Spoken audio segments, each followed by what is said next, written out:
Hey guys, this is a follow-up video from my Paladin Retribution spec guide. I got a couple of people asking me questions and asking me to make some more videos to do with Retribution Paladin, and I thought I would like to give you guys some more information. So without further ado, let's get started. First of all, people were asking me about the weapon speed and why we want 3.8, 3.6, anything lower than 3.2 weapon speed weapons. The reason why we want higher speed weapons, or slower speed weapons, sorry, is because we get a couple of benefits. One, from spell weaving, and two, from Seal of Command. Now, Seal of Command has a fixed proc rate of which I believe is 7 a minute. It might be 8. 7 a minute or 8 a minute, which means that no matter how many times you swing, you're going to hit them 7 or 8 times a minute with Seal of Command. So if you're hitting them every 2 seconds, you're still going to only going to get the proc 7 times. Whereas if you're hitting them with a 4-second swing time, you're going to still get 7 or 8 procs, whatever it is. So it's better to have a higher damage weapon with a slower speed because you're going to get the same amount of procs, but the procs will do more damage because you've got a higher top end on your weapon. But the other reason why this is good, like I said, was spell weaving. So if you're auto attacking some random guy in a BG and you're hitting him every 2 seconds, you don't have a lot of time to dispel yourself or buff yourself, or even throw a nade or whatnot in between your swings. But if you have 4 seconds, you have time to throw a rep, throw a dispel for your teammate, throw a blessing, even cast a heal. So you have a lot more freedom with a 4-second weapon over a 2-second weapon. So I definitely recommend trying to find some of the 2-round weapons, especially with Prebis. You can get Arcanite Reaper, you can get the Nika, you can get the Arcanite Champion. Those are 3 really good weapons for Prebis. So let's talk about the seals and what they're used for in different situations. So Seal of Command is your bread and butter seal. It's the one that does the most damage for a attack power Retribution spec Paladin. So you've been pretty much using Seal of Command all the time. I am going to go over this in PvP and PvE, but very thoroughly. So Seal of Command is your highest damage in both. It's where you're gonna, if you get a nice crit, you're gonna get a lot of damage off in either of those situations. Also, worthy to note, the Judgment does damage from the Seal of Command, and if they are stunned by yourself or a rogue or Shadow Priest or whatever, you're gonna get double damage on your Judgment if they're stunned. So make sure you look out for people that are stunned, in PvE or PvP, to get that double damage on your Judge. That's really gonna be life and death for your DPS. Another thing, so Seal of Crusader, you don't use this in PvP. There's a couple of reasons you don't use it in PvP. One is because it can be dispelled. You put the buff on, you waste your Judge. It doesn't do any damage when you judge them. The reason why you use this is for the Judge. You don't use it for the damage in PvP. You judge them, they get it's a 160 damage taken, holy debuff on the enemy for 10 seconds, and every time you hit them, it refreshes. But the 2 issues with this is it can be dispelled by absolutely like any healer, and it can also be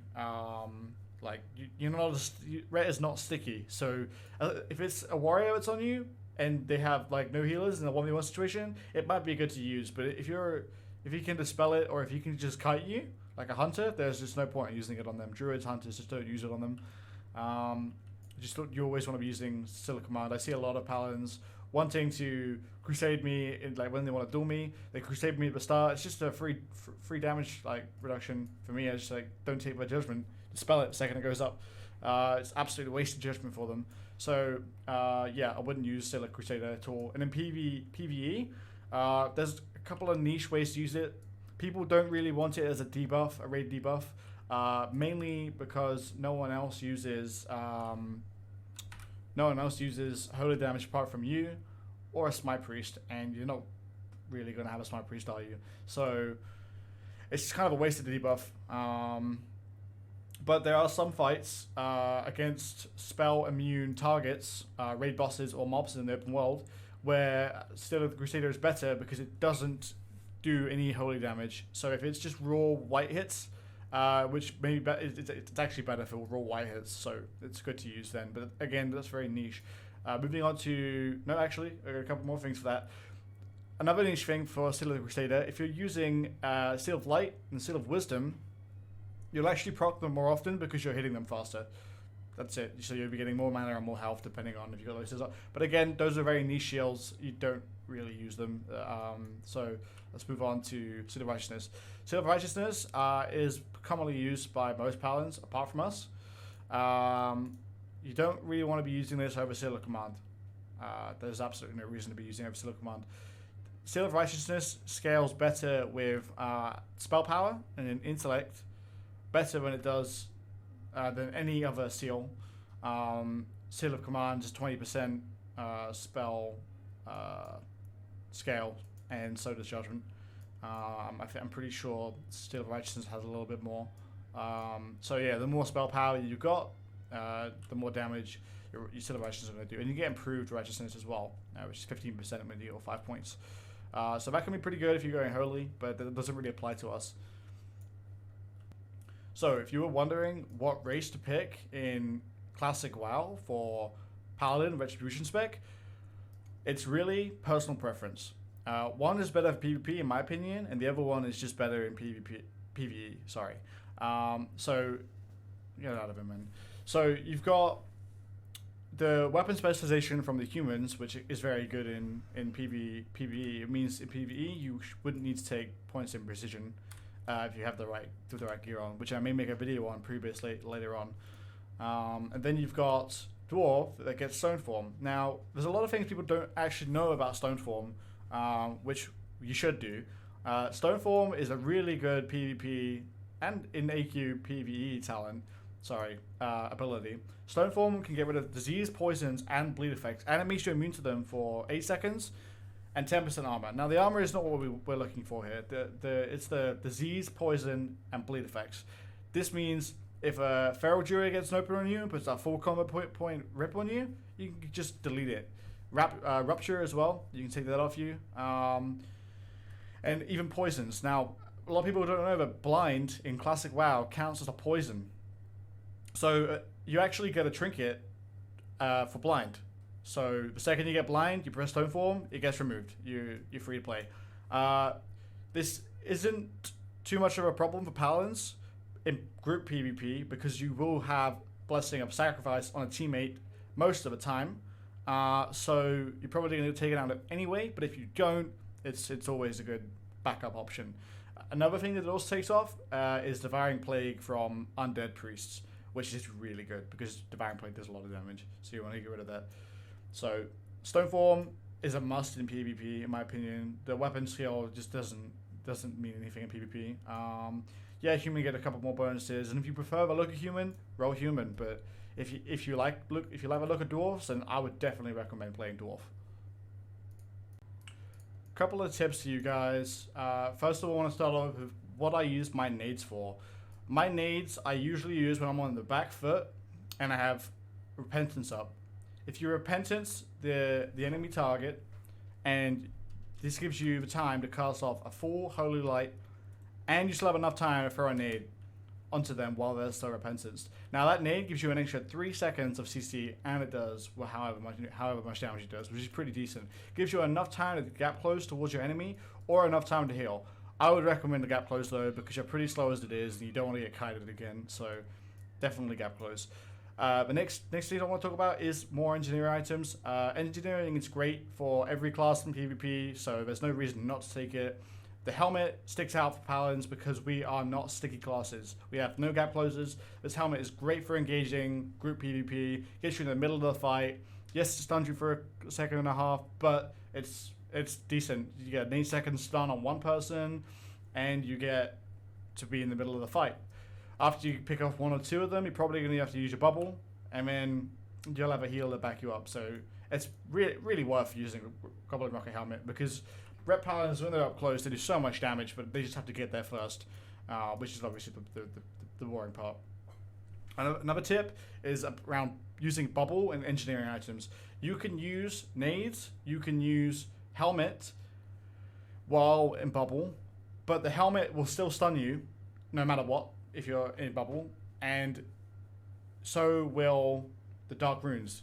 Dark Runes aren't necessarily engineering, but I'm going to cover them anyway. Dark Runes are great for giving you mana when you need to heal, but they cost at your health points. Now, even when you're bubbled, it still costs you health points, so make sure that you use them properly. It's still good to use them while bubbled, because you can't take any extra damage, but just keep it in mind that you still take damage when bubbled. Another thing that you don't take damage from is the Goblin Sap Charges, which are great for causing pressure. When you, like I said earlier, for example, you helmet into 4 guys, you helmet the healer, it's 8 seconds, stun onto the healer, you want to go kill the Warlock because you're right next to the Warlock. You hit the Warlock, you kill him, you get quite low as the warrior on you, so you bubble, and the healer's out of the helmet now, you've now got bubble up, you're being healed by your healer, Sap Charge. It costs you no health, and it does so much AoE pressure to anyone around you, which is great. So that's a really good reason to use Sap Charge. Another thing is pots. You're pretty much going to be using mana pots over health pots, especially in a group, because you're going to have a healer with you, and you're going to be running through mana. Ret Paladins use mana more, unlike anyone else. It's switching seals, cleansing, blessing. It's all costing a lot of mana. So if you don't get a lot of downtime, then you're gonna have to be chugging these mana pots and these Dark Runes. One more tip that a lot of people don't know is when you cast a spell, your auto attack swing timer gets reset and added 2 seconds onto it. So as you can see, I'm hitting this target dummy. If I go to cast a heal now and I finish this cast, I should auto attack right away, but no. You have to wait 2 seconds until you can swing again. This really sucks, and you really have to take account for it, because if you don't, you're going to be missing a lot of DPS. So if I swing, I cast a heal, I have to wait 2 seconds. 1, 2, should swing. Even longer, see. So this is something you really need to play around. It doesn't work with nades, it's just spells. You can bless, you're fine. See, I got my auto attack off. I can seal a command, I'm fine. I can bless again, I'm fine. I can stun, I can bless.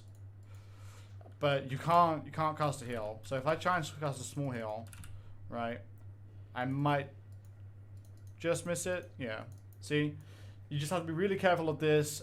Make sure that you know when you're healing, you're not going to be auto-attacking for at least like 4 seconds afterwards. It really sucks.